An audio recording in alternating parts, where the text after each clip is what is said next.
You think you work at Blizzard, but you don't.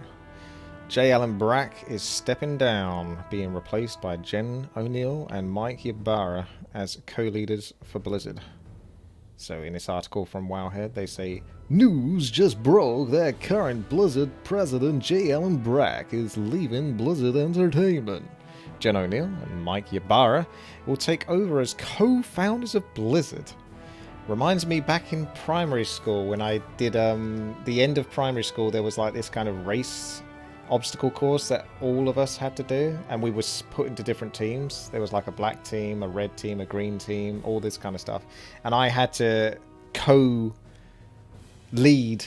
the black team with Elaine, who was also a girl. So this is basically exactly the same thing. New Blizzard leaders. The first announced leader is Jen Oneal, former VV studio head and new EVP of development at Blizzard, previously from Vicarious Visions, joined Blizzard when VV was merged into it. The second is Mike Ybarra, former corporate vice president from Xbox and previously executive vice president at Blizzard. Blizzard published the following letter to the community on their website. So we basically got someone who's from Vicarious Visions, which is interesting to me, and someone who was already way up there in a high role. So that's a little concerning to me. At least you have to be, right, if he was an executive vice president. So Blizzard says, to all members of the Blizzard community, we want to let you know about an important leadership change at Blizzard Entertainment. Starting today, J. Allen Brack will be stepping down as the leader of the studio, and Jen Oneal and Mike Ybarra will co-lead Blizzard moving forward. Jen joined Blizzard in January, so not even a year, let alone half a year, right? As Executive Vice President of Development, where she's been providing... How do you get to be the actual, like, leader of Blizzard with less than a year, where she's been providing senior development leadership and support to the Diablo and Overwatch franchises. Jen is the former head of Vicarious... Well, I suppose she's the former head of Vicarious Vision, so she already had like a leadership role there, which is now part of Blizzard Entertainment. After many... And Vicarious Visions have been very successful in a lot of their things, so okay, fair enough, credit due there. After many years at Xbox, Mike joined the company in 2019, so it's still very new.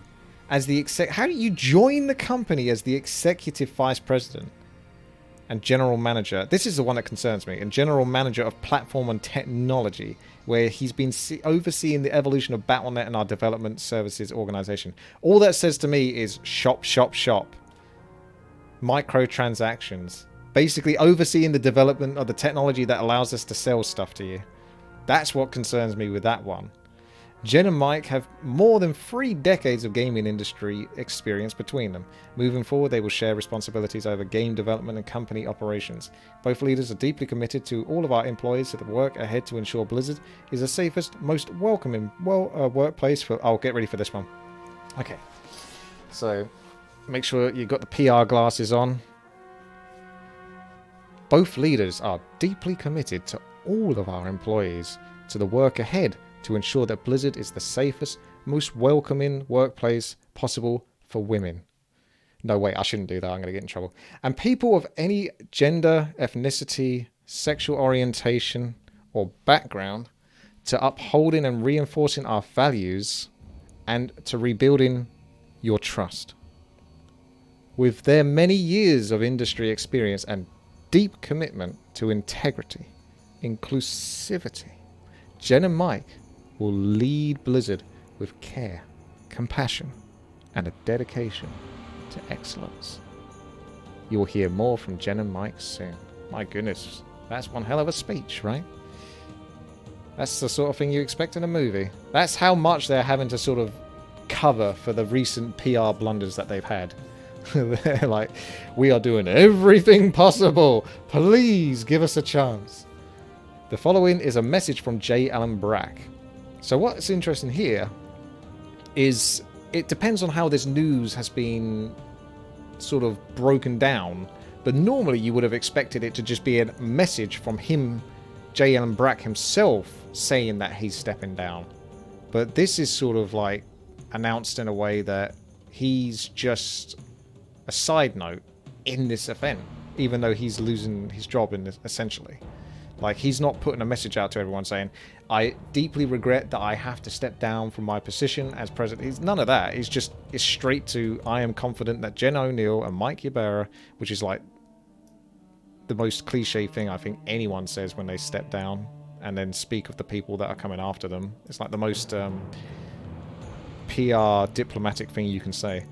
Will provide the leadership Blizzard needs to realize its full potential and will accelerate the pace of change. I anticipate they will do so with passion and enthusiasm, and that they can be trusted to lead with the highest levels of integrity and commitment to the components of our culture that make Blizzard so special. Well, they can't do any worse. That's the thing, right? Finally, thank you all for being a part of the Blizzard community and for all of your passion and determination for safety and equality for all. So, Activision Blizzard president and, well, first of all, let's just cover this, right? J. Allen Brack has now stepped down. That's a big deal, right? Kind of. The thing is he inherited a lot of the problems that are over at Blizzard. I don't know whether he was responsible for any of it in any way, shape, or form, but he sure did inherit it. So removing him from the equation doesn't necessarily solve the issue, but I don't think it hurts to try, you know, with these two other people. Particularly the Jen from Vicarious Visions. I'm interested to see if she can actually take some of the quality work that they've done over there and try to bring Blizzard back on track. That's what interests me. Yeah, I mean, losing J. Allen Brack, I don't think anyone really minds. But if you was looking at this from a statistical point of view, I don't think he really had anything to do with Blizzard's most recent fuck-ups. Like, I don't think Mike Morhaime is, you know, terribly responsible, but he was unfortunately part of Blizzard when they did go down the shitter, like in the last 5 to 6 years. So whether he was doing enough of a job of leading it, I don't know. But this is the thing, we don't actually have a good leader at Blizzard at the moment, and we need one. So hopefully these two can do that job. But I'm really worried about the whole development of platforms. Like, I honestly think what's going to happen is Blizzard's either going to go two ways, and they're most leading towards the bad way. There's two endings here, good ending, bad ending. There's probably more, but good ending is they turn the ship around, they treat the women right, and they have good teams that all work with each other and enjoy each other, and they help each other to make sure that they commit to making games that are good and ready to be released when they're ready. And they get back on track. What's more likely, I think, is Diablo 4 is going to come out, it's going to have tons of microtransactions in it, and Blizzard are just going to say, yeah, fuck it. We're just basically a mobile game company now. And they're just going to put mostly effort into mobile phone games, and their PC games are just going to be like more reiterations of what they've already done. So, that's what I think is going to happen, but we will see. Anyway, Blizzard. Activision Blizzard President and COO Daniel Allegra sent the following message to all employees. I am pleased to announce that effective immediately, Jen Oneal and Mike Ybarra has been appointed co-leaders of Blizzard. Jen and Mike will share responsibility for development and operational accountability for the company.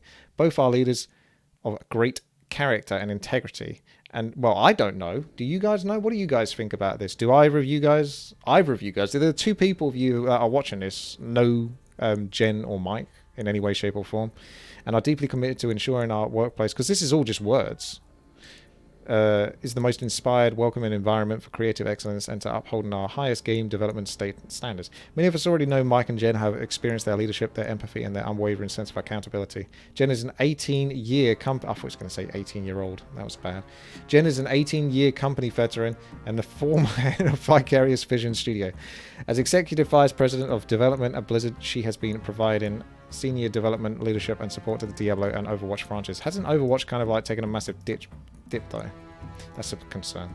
Mike has been in the technology and gaming industries for over 20 years, although she's only been with the company a very short time, so I don't think she could be responsible for the dip that Overwatch has really brought on itself. And gaming industries for over 20 years, including 7 years as a senior executive of Microsoft's Xbox division.